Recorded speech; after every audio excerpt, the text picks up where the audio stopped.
And purification के लिए second technique है क्रिस्टलाइजेशन। तो क्रिस्टलाइजेशन टेक्निक जो है ये मोस्ट कॉमनली यूज़ किया जाता है। एंड क्रिस्टलाइजेशन टेक्निक में प्यूरिफाई किया जाता है सॉलिड ऑर्गेनिक कंपाउंड को। एंड क्रिस्टलाइजेशन जो होता है ये बेस्ड जो होता है सॉल्युबिलिटी डिफरेंस के ऊपर, मतलब कि सॉल्युबिलिटी डिफरेंस होगा किसमें, ऑर्गेनिक कंपाउंड में, एंड जो इम्प्योरिटीज़ होगा उसके बीच में सॉल्युबिलिटीज डिफरेंस रहना चाहिए। मतलब कि ऑर्गेनिक कंपाउंड जो होता है एंड इम्प्योरिटीज जो होता है किसी भी सुइटेबल सॉल्वेंट में ये दोनों के बीच में सॉल्युबिलिटी डिफरेंस तो होना चाहिए। इम्प्योर कंपाउंड को जब डिजॉल्व किया जाता है सॉल्वेंट में तो ये स्प्रिंगली सॉल्युबल होता है रूम टेम्परेचर पे, बट वही जब टेम्परेचर को इंक्रीज कर दिया जाता है तो ये जल्दी से सॉल्युबल होने लगता है। सॉल्यूशन जो होता है ये कंसनट्रेटेड होता है एंड ये कंसनट्रेटेड सॉल्यूशन जो होता है वो सैचुरेटेड सॉल्यूशन तक आ जाता है। कूलिंग जब किया जाता है तो प्योर कंपाउंड जो होता है वो क्रिस्टलाइज हो जाता है, मतलब कि जब उसको छानेंगे तो क्रिस्टल टाइप का जो होगा वो प्योर कंपाउंड होगा, वो ऊपर की तरफ आ जाएगा छन्नी में। तो उसी को यहाँ पे बोला गया है रिमूवेड बाय फिल्ट्रेशन। एंड यहाँ पे फिल्ट्रेट जो रहता है उसमें कंटेंट रहता है इम्प्योरिटीज एंड स्मॉल क्वांटिटी में कंपाउंड भी प्रेजेंट रहता है। यहाँ पे फिल्ट्रेट को बोला गया है मदर लिक्वर। अगर कंपाउंड हाईली सॉल्युबल होता है एक सॉल्वेंट में एंड वेरी लिटिल सॉल्युबल होता है अनदर सॉल्वेंट में तो क्रिस्टलाइजेशन का जो प्रोसेस होगा तब उसमें लिया जाएगा दोनों सॉल्वेंट का मिक्सचर।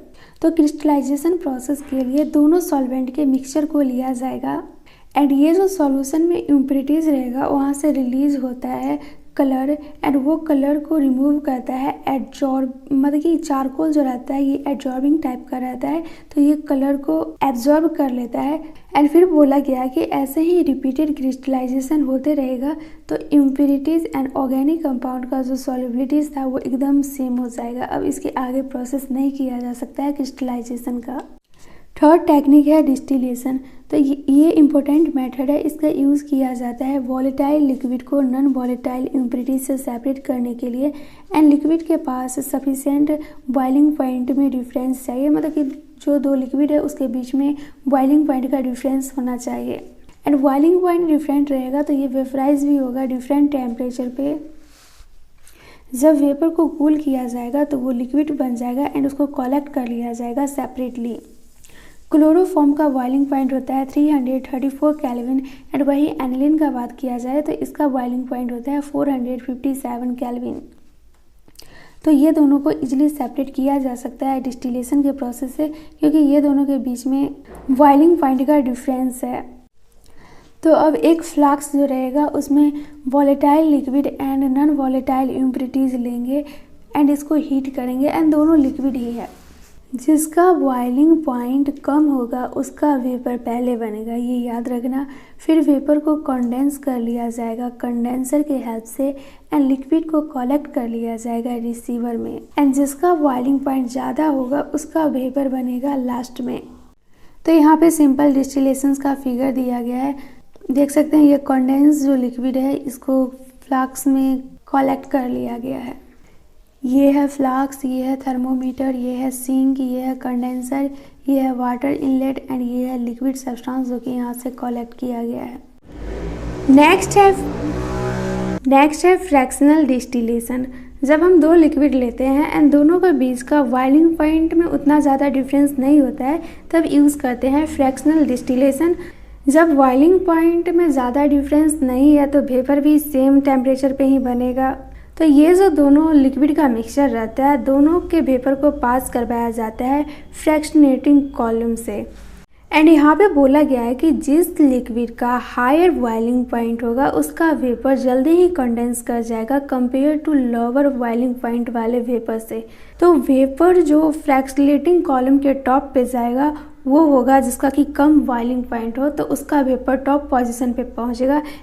एंड फिर बोला गया कि फ्रैक्शनेटिंग कॉलम जो रहता है वो उसका डिफरेंट साइज रहता है तो सब साइज़ का अवेलेबल रहता है।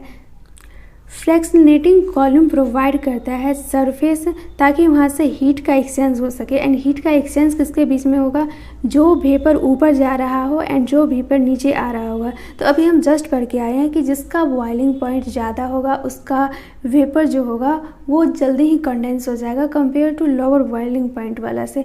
तो मतलब कि जो नीचे आएगा वो होगा हायर बॉइलिंग पॉइंट वाला का एंड जो ऊपर जाएगा वो होगा लो बॉइलिंग पॉइंट वाला का। मतलब कि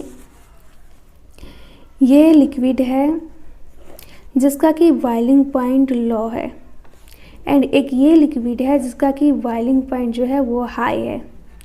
तो लो बॉइलिंग पॉइंट वाला का जो वेपर प्रेशर है वो ऊपर जाएगा एंड हाई बॉइलिंग पॉइंट वाला का जो वेपर प्रेशर है वो नीचे आएगा। तो जैसे ही ये ऊपर जा रहा होगा और ये नीचे आ रहा होगा तो फ्रैक्शनेटिंग कॉलम जो रहता है ये प्रोवाइड करता है सरफेस हीट एक्सचेंज करने के लिए।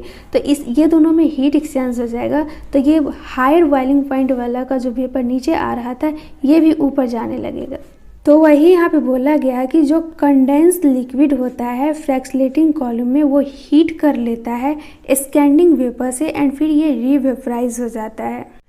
तो लो बॉइलिंग कंपोनेंट वाला जो लिक्विड होगा वो पहुंच जाएगा टॉप पोजीशन पे, मतलब कि उसका वेपर पहुंच जाएगा टॉप पोजीशन पे।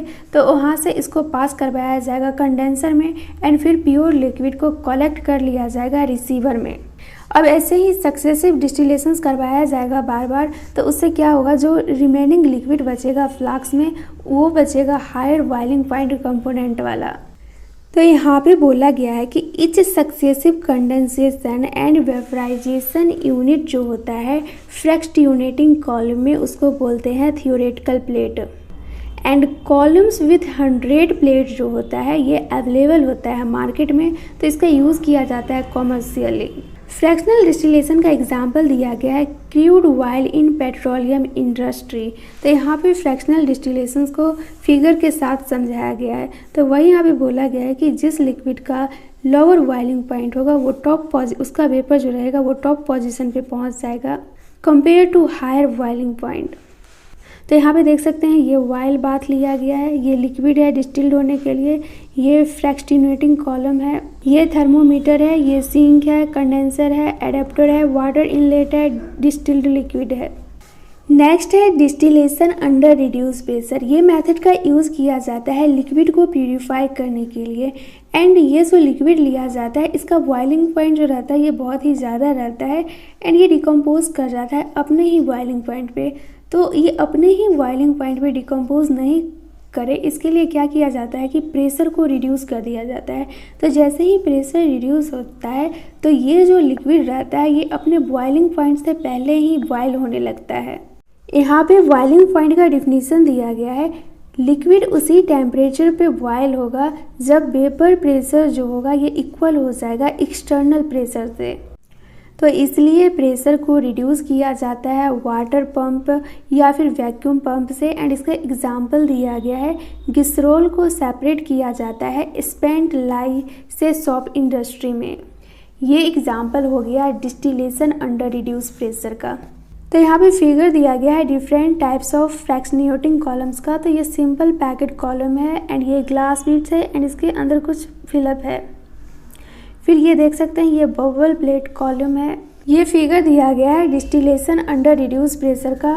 तो ये है स्टॉप कॉक एंड यहाँ पे ये जो कैपिलरी है ये रेगुलेट करता है एयर को। ये है सिंक, ये है वाटर इनलेट एंड ये है वैक्यूम पंप जिससे कि प्रेशर को डिक्रीज किया जाता है।